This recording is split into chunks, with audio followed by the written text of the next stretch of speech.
you know, it's assimilation. It seems as though to me, you know, based on, you know, what I actually experienced and what I have studied, is that anything that was black was almost closed, which to me implies assimilation. It really didn't matter about the quality of what was going on. It was just that the two had to come together. And you know, when we look at Brown v. Board and you look at some of the new materials that have come out, look at Derek Bell's book, Silent Covenants. Yes, yes.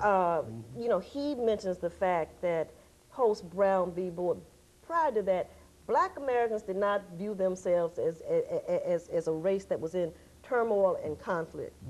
Post Brown v. Board, and especially in the last 20 years, we have heard, you know, things about the African American community, the disintegration of the family. Oh, sure.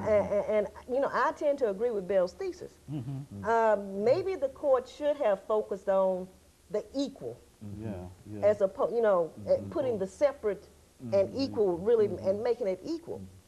But see, shared power is needed to do that. Right, and I agree that shared power is very much needed. But, and if you look at Charles Ogletree's book, With All Deliberate Speed, you know, it's very interesting what the court did in the 1955 decision. Because in the Brown 2, because they inserted the words with all deliberate speed, which gave the South the opportunity to do what? To take it as slowly as it wanted to. And I mean, again, when you speak about Nashville and its public educational system, we just ended a case in Nashville not too long ago. This started in 1955. And it ended in the 90s.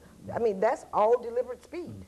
And that case, you know, the Nashville model became the model for cities across the South. I think there was a lot of fear that if you pushed the South too fast on this issue, that they wouldn't conform to court decisions. So there was always some reluctance on the part of the Supreme Court to sort of dictate and demand, to say that we're trying to persuade and mediate, not dictate and demand, because they understood that the white South could be very resistant when you're dealing with these kinds of issues. Well, you know, I'll give them, you know, credit for one thing. I think that when you look at American history in general, and you look at world history and what was going on, you were in the middle of a Cold War period, okay? Brown v. Board, I think, helped at least the image of America internationally. You know, internationally, how can you be talking about democracy abroad when you have a group of your citizens who are not receiving democracy in their own land? This, you know, is a country that was built upon the blood, sweat, tears of people of African descent. So, you know, I think it helped there.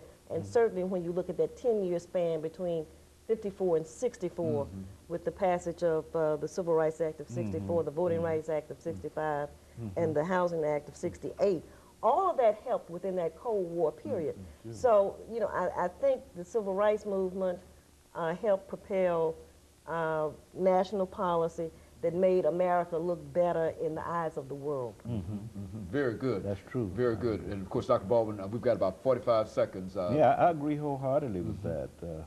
Growing up in the South, I saw how the white South responded. They really didn't care how the world portrayed America. And people like George Wallace and Lester Maddox often said, why should we care about how the world views us? We're feeding them. You know, so why should they? As a matter of fact, during these last 20 seconds here, let me simply say that in my own career, I can remember seeing these large signs as we passed through the state of Virginia on Earl Warren, impeach Chief Justice Earl Warren. And of course, I think that indicated that the South was essentially against this decision. And of course, let me encourage our audience to tune in again next week for another informative edition of Comments with Dr. James Haney, where we will again talk about the issue of Brown versus the Board of Education.